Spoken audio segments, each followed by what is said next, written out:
Hey all and welcome back. So today we have another Machine Robo review. This is Machine Robo number 03 from Action Toys. This is their revision line where they're bringing back the old Gobot figures, or actually Machine Robo, but we might know them better as Gobots.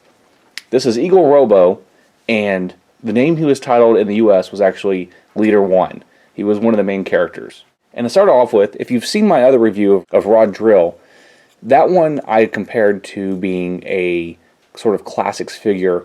It definitely was a Gobot rendition, where this would be a Super Gobot. If you remember in the line, there was Gobots and there were Super Gobots, were sort of the larger, better detailed figures.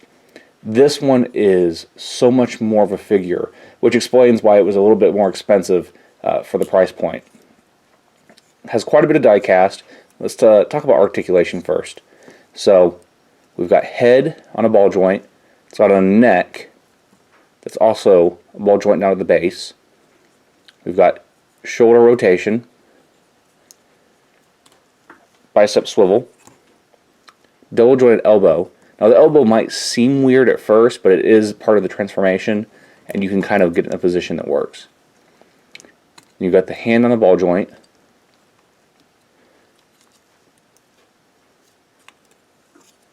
waist rotation. The waist goes forward just a hair for some reason as well.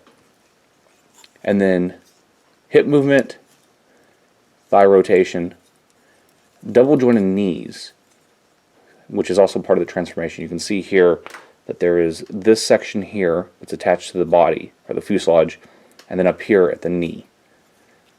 And then the feet are on ball joints and also have hinges for the front and back. Though, even though you have the articulation down here, the feet only can do so much because you have this mass here to stay true to the design. But yeah, overall, excellent figure. Definitely a step up from the last one I reviewed. Now, before we jump into this, let's look at the box real quick. Same deal. Now, one thing that is different about this box is that it is thicker than the other boxes. But other than that, the rest of the dimensions are the same. And it follows the same theme. We've got vehicle mode on one side, robot on the other. Now this figure came with this weapon accessory, which actually disassembles and becomes part of the jet, and another stand like the other ones. Also comes with an adapter here that allows him to be mounted in a few different ways. One in jet mode, as well as just some great flying stances. This is one you definitely want to stand with to get more dynamic poses with, just because the lack of usage of the feet. You can still get some pretty decent poses with that, but definitely this is a robot you want to be flying in the air. So let's go ahead and transform the guy. Now, one thing to be said about the transformation, this is the robot mode per their design. You have these little flaps around the neck, and you can actually fold them out as well. It gives you a little bit of variation in the look. Before we transform, let's look at the back real quick. These parts of the wings actually cover the back, but without those, you have hollow. Only other part that sort of stands out is this little section behind the crotch, and I don't feel like the front of the plane mounts very well. I mean, it will hold its position, but it moves around a bit when you're kind of fiddling with it. So let's go ahead and transform this guy. First thing you want to do, put these shoulder pieces here. I want to rotate them down. And you rotate forward, and the instructions have a few points about, in the transformation of this figure, that you want to do the top section first to avoid doing any damage, I guess. Pop his gun out. The handle will split, and then the missiles will split. And then we'll have the accessories that go on the plane. And then we'll lift the fuselage up. In the back of the shoulders, these peg in. Pull these out of the pegs. And then this whole section can be rotated down and out of the way. And this part here that we're folding down is completely superficial, and it will make more sense once we have it in plane mode. I was actually pretty impressed with this. Now, one thing that's a little tricky, a couple things are a little tricky. Shoulders and the nose cone. So if we look here, we've got this joint here to move in and out, and there's also on a ball joint. And the trick is to get it moved in a way to where everything lines up with this diecast chest. So first thing I'm going to do, flip those hands up, and you can see the shape inside of the hands. You just fold those inside, and you leave these out. Same with the other side. And it's really an ingenious transformation because it all seems so simple, but in the end, once you're done, it's just so impressive. Okay, so we want to get these arms to where they're rotated like that. Same on the other side. And then we've got to work this section in. And this part expands, though I prefer to keep it collapsed at all times. It's kind of an unnecessary addition they added. And here's where it becomes trick. So inside this diecast there's a slot, and this plastic here is going to slide in. So you've got to just, there we go. It's easier the second time around. First time I did it was a lot of work. And we'll do it on the other side.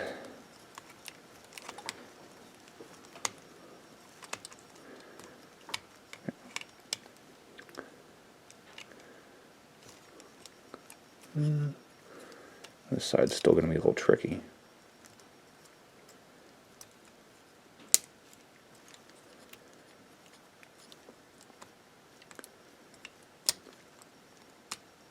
There we go. Yeah, once you get the angle right, it's not so bad.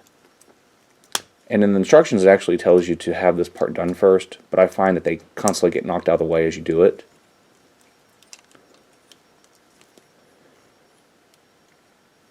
And what's going to happen here, so there's this, the elbow piece I mentioned is going to snap in to the piece above it.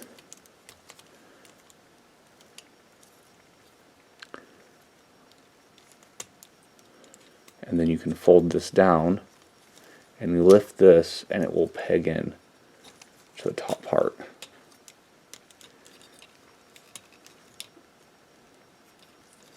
We'll do the same here. Make sure these are locked in, and then come back and fold it forward, and it snaps in. So that's a large part of it knocked out right there. And you might need to take a little bit of work to make sure you cover any of the gaps. Okay. Now, one part that I'm not as keen on this transformation tells you to rotate the head backwards, and then you can work the nose cone over it. And it's such a tight tolerance. I don't think I'm going to be keen on. So you have this nice painted area here. I think over many transformations you might start seeing some wear, just because it's so hard to work it on there. But once you get the nose on, it looks like it would not stay latched, but it actually has a section here where you shift it up, and that locks that peg into place and just sort of seals the look. So, got that. And this is where this other part comes into play. So now, I'm going to flatten it out, and all snaps together as one nice piece. And you push it down, and then when you lock it in, there's these two pegs on the side, and you gotta make sure these grooves fit in as well. And you end up with an undercarriage that it's hidden very well. It's hard to find a lot of transformers that have such a great looking jet mode where you don't have a robot parts hanging off of it, or that just looks obvious. So now we can fold out the wings. The feet simply fold down, and then you have your thrusters. A little bit reminiscent of the MP jets. And then this is where the double jointed system comes in. So you fold those down, and then you can lock the wings into place. And the same for the other side. And these are pretty stiff.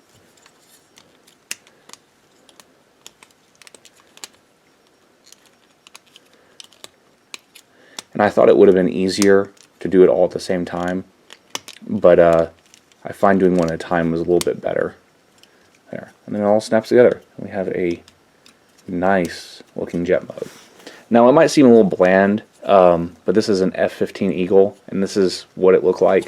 I think the only thing that would have improved it is where we have this kind of glossy plastic. If they added a matte coat to that, it would give it a better sense of realism, but I don't think that was the goal. It might not have been in the budget as well.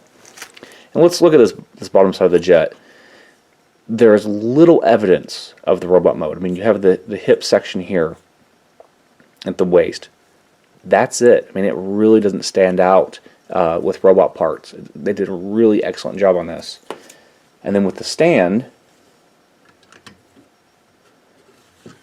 we'll bring the stand back over.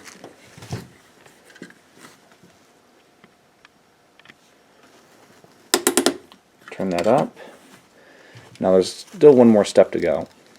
These parts here that were the gun, there's those little slots underneath the wing, and it all just slips in, locks into place. And these can be kind of tricky to pull out. I wouldn't use anything metal to pop them out. I'd find another piece of plastic that you don't worry about marring up, that you can use to get the ones that are a little bit tight out.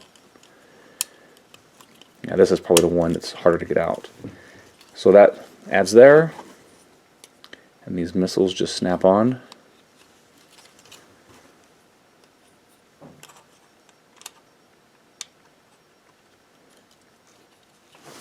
And then we can put the base on. And I think one of the reasons they didn't bother with this, the same area that we use for robot mode on the stand is the same part that's used for this stand. And this is just another configuration you can do with the stand system that's provided. But yeah, definitely an awesome figure. Between this one and Rod Drill, this is the better figure. I cannot recommend this one enough. It fits in the classic line, I think, perfectly.